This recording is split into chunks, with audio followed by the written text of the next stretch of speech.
and you too. Welcome back to the channel, Doug here with Huck Creek Outdoors. Today, we're starting to prep to get ready to burn brown top.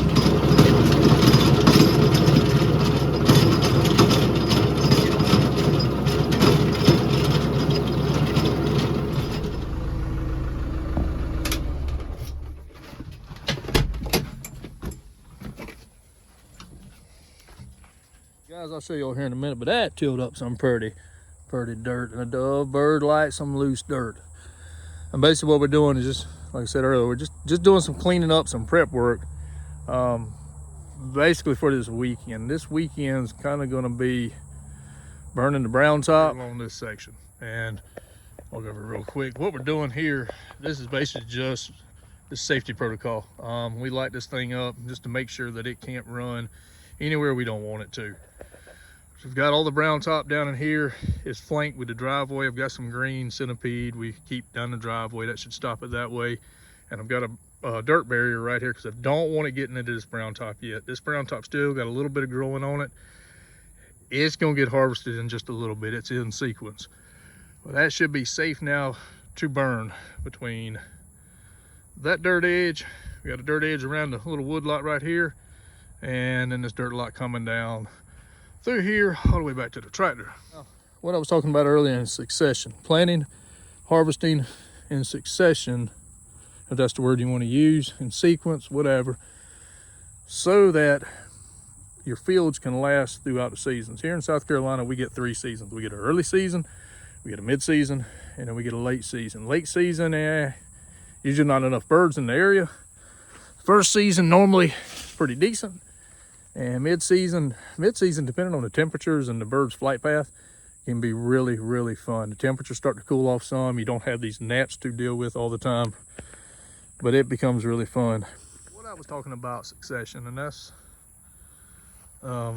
planning, just harvesting this in a fashion to where we can harvest this brown top, let this brown top keep growing for a couple more weeks, however long it wants to, however long I need it to grow to get some good heads on it.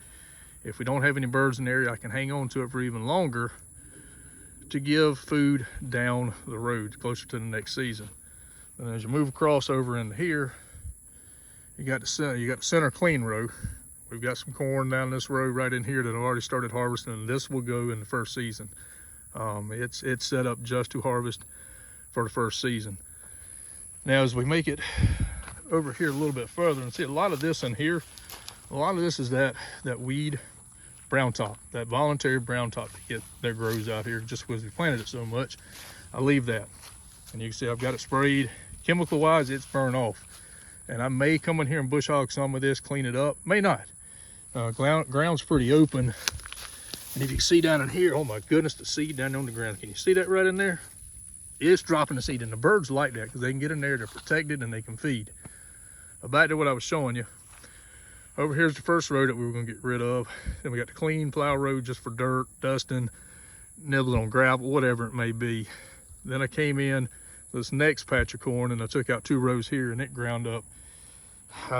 I'm hoping we don't get any rain.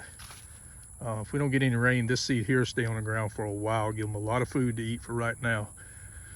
And then you go over to the next row of corn that we had planted, and then deer's having its fun time in here eating everything that I've got. But we're close to harvest time, so I'm not worried about it. Once you get through that row, then you're into another row of brown top.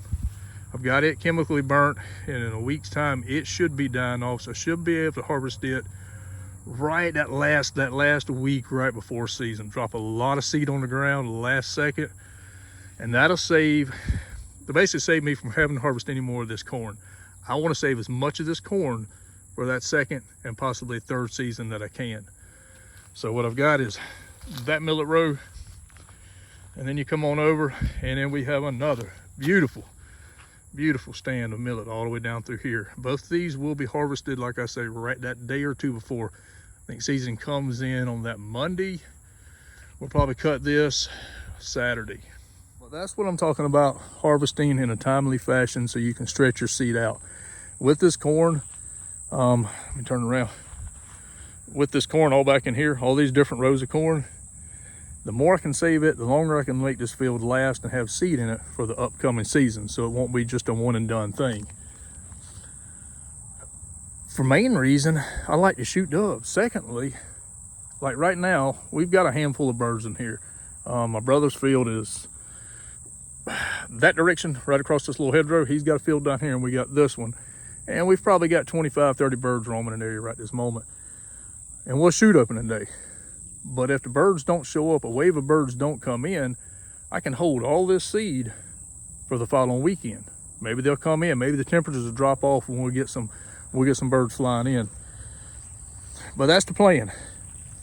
In a day or so, we're gonna light the brown top on fire for the first time. It'll be my first time doing that. Normally I bush hog it, lay it on the ground, I'll run back through it with the lawnmower and scatter it. But this year we're actually gonna try to burn it. Kind of excited, that'll be kind of fun. But y'all stay tuned. Next time I see y'all, we're gonna be lighting up a fire.